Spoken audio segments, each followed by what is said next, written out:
ನಮಸ್ತೆ ಗೆಳೆಯರೆ, ಇವತ್ತು ನಾವು ಬಸವ ಕಲ್ಯಾಣಕ್ಕೆ ಬಂದಿದ್ದೇವೆ. ಇಲ್ಲಿ ಒಬ್ಬರು ಸರ್ ಹೊಂಟಾರ, ಅವ್ರ ಸರಿ ಮಾತಾಡ್ಸೋಣ. ಸರ್ ನಮಸ್ಕಾರ. ನಮಸ್ಕಾರ.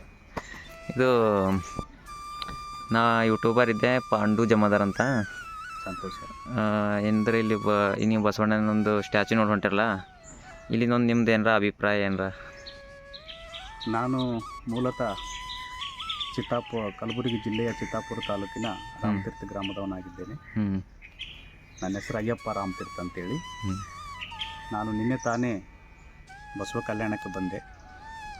ಬಸವ ಕಲ್ಯಾಣದಲ್ಲಿ ಇವತ್ತೇನಪ್ಪ ಅಂದರೆ, ಈ ಒಂದು ಬೃಹತ್ ಆಕಾರದ ಒಂದು ವಿಶ್ವ ಸಮಾನತೆಯ ಪುತ್ಥಳಿಯನ್ನು ನೋಡಬೇಕನ್ನೋ ಒಂದು ಆಸೆಯಿಂದ ಇಂದು ಬೆಳಗ್ಗೆ ಬಂದು ಬಸವಣ್ಣನವರ ದರ್ಶನ ಮಾಡಿ ನಾನು ಈಗ ತಾನೇ ಹೊರಡ್ತಾ ಇದ್ದೀನಿ. ಬಸವಣ್ಣವ್ರ ಬಗ್ಗೆ ಹೇಳಬೇಕಾದ್ರೆ ತಮ್ಮೆಲ್ಲರಿಗೂ ಗೊತ್ತಿದೆ, ಯಾರಿಗೆ ಗೊತ್ತಿಲ್ಲದೆ ಇರತಕ್ಕಂಥ ವಿಷಯ ಅಲ್ಲ. ಒಂದು ಬಸವಣ್ಣನವರ ಒಂದು ವಿಶ್ವ ಸಮಾನತೆ ಅಂದರೆ ಇಡೀ ವಿಶ್ವವೇ ಸಮಾನತೆಯಿಂದ ಇರಬೇಕು, ಸಮಾನ ಭಾವನೆಯಿಂದ ಬದುಕಬೇಕನ್ನೋ ಒಂದು ಧ್ಯೇಯಧೋರಣೆಯಿಂದ ಇಂಥ ಒಂದು ದೊಡ್ಡ ಬೃಹತ್ ಆಕಾರದ ಇರತಕ್ಕಂಥ ಒಂದು ಪುತ್ಥಳಿಯನ್ನು ಮಾತೆ ಮಹಾದೇವಿಯವರ ಒಂದು ನೇತೃತ್ವದಲ್ಲಿ ಒಂದು ಆಗಿದೆ ಅನ್ನೋದು ನಾನು ಕೇಳಿದ್ದೀನಿ. ಸೊ ಬಸವಣ್ಣನವರ ವಿಚಾರಗಳು ಸಮಾನತೆಯಿಂದ ಕೂಡಿರ್ತಕ್ಕಂಥ ವಿಚಾರಗಳಾಗಿದೆ. ಲೋಕ ಕಲ್ಯಾಣಕ್ಕಾಗಿ ಇಡೀ ಒಂದು ಮನುಕುಲವನ್ನು ಉದ್ಧಾರ ಮಾಡ್ತಕ್ಕಂಥ ಮಹಾಪುರುಷ ಅವರಾಗಿದ್ದರು. ಅಸ್ಪೃಶ್ಯ ನಿವಾರಕ, ಮಹಾಮಾನವತವಾದಿಯಾಗಿದ್ದರು. ಅವರು ಲಿಂಗಾಯತ ಧರ್ಮ ಸಂಸ್ಥಾಪಕರು ಕೂಡ ಹೌದು. ಮತ್ತು ಮೊಟ್ಟ ಮೊದಲ ಪಾರ್ಲಿಮೆಂಟಿನ ಕಲ್ಪನೆಯನ್ನು, ಪ್ರಜಾಪ್ರಭುತ್ವ ಪಾರ್ಲಿಮೆಂಟಿನ ಒಂದು ಪರಿಕಲ್ಪನೆಯನ್ನು ಕೊಟ್ಟಿರ್ತಕ್ಕಂಥ ಮಹಾನುಭಾವ ನಮ್ಮ ಬಸವಣ್ಣನವರು. ಅಂಥವರ ನಾಡಿನಲ್ಲಿ ಈ ಒಂದು ನಾನು ಅವರ ದರ್ಶನ ಮಾಡಿರ್ತಕ್ಕಂಥ ನನ್ನ ಸೌಭಾಗ್ಯ ಅಂತ ತಿಳ್ಕೊಂಡಿದ್ದೀನಿ. ಸೊ ಬಸವಣ್ಣನವ್ರದ್ದು ವಿಚಾರಗಳು ಎಲ್ಲ ಕಡೆ ಹರಡಲಿ ಅನ್ನೋ ಒಂದು ನನ್ನ ಅಭಿಪ್ರಾಯ ಇದೆ.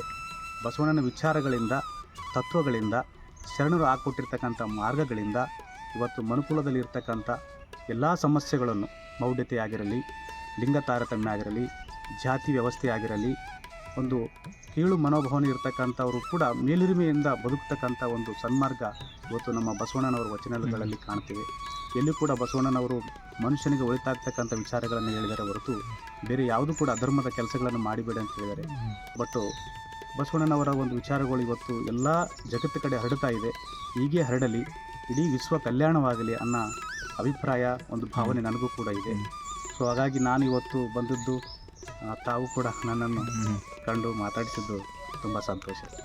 ಓಕೆ, ಸರಿಗೆ ಇನ್ಫಾರ್ಮೇಷನ್ ಭಾಳ ಅದ. ನಾವೀಗ ಸರಿಗೆ ಇನ್ಫಾರ್ಮೇಷನ್ ಗೊತ್ತಂದ್ರೆ ಸರಿಗೆ ಬಿಡಲ್ಲ, ನಾವೀಗ ಜೊತೆಗೆ ಕರ್ಕೊಂಡು ಹೋಗಿ ಅಲ್ಲಿ ಏನಾದ ಇಲ್ಲಿಂದ ಸ್ವಲ್ಪ ಸೀನ್ಗಳು ಕ್ಯಾಚ್ ಮಾಡ್ಕೊಂಡು ಸರಿ ಹಂಗೆ ಮಾತಾಡ್ತಾ ಇರ್ತೀವಿ.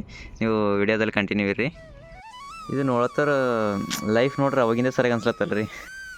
ನೋಡಿ, 12ನೇ ಶತಮಾನದಲ್ಲಿ ಮಹಾಶರಣರು ಹಾಕಿಕೊಟ್ಟಿರ್ತಕ್ಕಂಥ ಮಾರ್ಗ ಎಂಥದಂದರೆ ಪರಮಾತ್ಮನೇ ಮೆಚ್ಚತಕ್ಕಂಥ ಮಾರ್ಗವಾಗಿತ್ತು.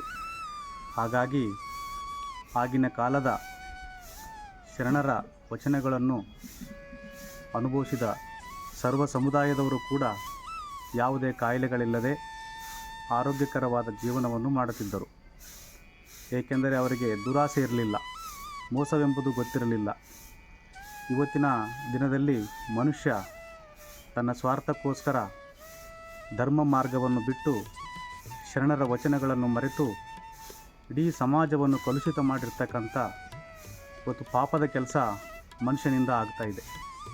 ಇವೆಲ್ಲವೂ ಕೂಡ ಸರಿ ಹೋಗಬೇಕಾದರೆ ನಾವೆಲ್ಲರೂ ಕೂಡ ಬಸವ ತತ್ವ ವಿಚಾರಗಳನ್ನು ಶರಣರು ಹಾಕಿಕೊಟ್ಟಿರ್ತಕ್ಕಂಥ ಮಾರ್ಗದಲ್ಲಿ ನಡೆದರೆ, ಹಾಗೂ ನಮ್ಮ ಸ್ವಾರ್ಥವನ್ನು ಬಿಟ್ಟು ನಿಸ್ವಾರ್ಥಡೆಗೆ ಯೋಚಿಸಿ ಇಡೀ ಸಮಾಜವನ್ನು, ಈ ದೇಶದಲ್ಲಿರ್ತಕ್ಕಂಥದ್ದು ಇಡೀ ಪ್ರಪಂಚದ ಮಾನವ ಸಮುದಾಯಕ್ಕೆ ನಾವೇನಾದರೂ ಕೊಡುಗೆ ಕೊಡಬೇಕನ್ನೋದಾದರೆ ಸಂಪೂರ್ಣವಾಗಿ ನಾವು ಸಮರ್ಪಣಾ ಮನೋಭಾವನೆಯಿಂದ ಈ ಸಮಾಜವನ್ನು ನೋಡಬೇಕಾಗುತ್ತದೆ. ಏಕೆಂದರೆ ಈ ಸಮಾಜವನ್ನು ಹಲವು ಭಾಗಗಳಾಗಿ ಭಿನ್ನವಾಗಿ ನಮ್ಮನ್ನು ಸಾಂಸ್ಕೃತಿಕವಾಗಿ, ಜಾತಿ ತಾರತಮ್ಯದಿಂದಾಗಿ, ಧರ್ಮದಿಂದಾಗಿ ಮತ್ತು ಪ್ರಾದೇಶಿಕವಾಗಿ ಭಾಷಾ ವೈವಿಧ್ಯತೆಗಳಿಂದ ನಮ್ಮನ್ನು ಒಡೆದು ಹಾಕಿರ್ತಕ್ಕಂಥ ಇತಿಹಾಸ ನಾವು ಕಾಣ್ತೇವೆ.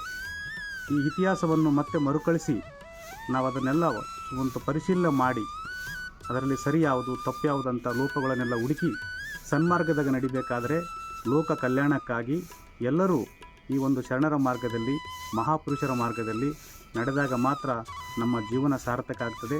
ಹಾಗೂ ಮುಂಬರತಕ್ಕಂಥ ಪೀಳಿಗೆಗೆ ನಾವು ಸನ್ಮಾರ್ಗದಲ್ಲಿ ನಡೀಲಿಕ್ಕೆ ಅವರಿಗೆ ಪ್ರೇರಣೆಯಾಗ್ತಕ್ಕಂಥ ಒಂದು ಶಕ್ತಿ ತುಂಬತಕ್ಕಂಥ ಕೆಲಸ ಎಲ್ಲರೂ ಕೂಡ ಮಾಡಿದಲ್ಲಿ ಇಡೀ ನಮ್ಮ ಬಸವ ತತ್ವ ಆಗಲಿ ಶರಣರ ತತ್ವಗಳಾಗಲಿ ಸಹಕಾರ ಆಗಲಿಕ್ಕೆ ಸಹಾಯ ಆಗ್ತವೆ ಅಂತೇಳಿ ನನ್ನ ಅಭಿಪ್ರಾಯ. ಓಕೆ.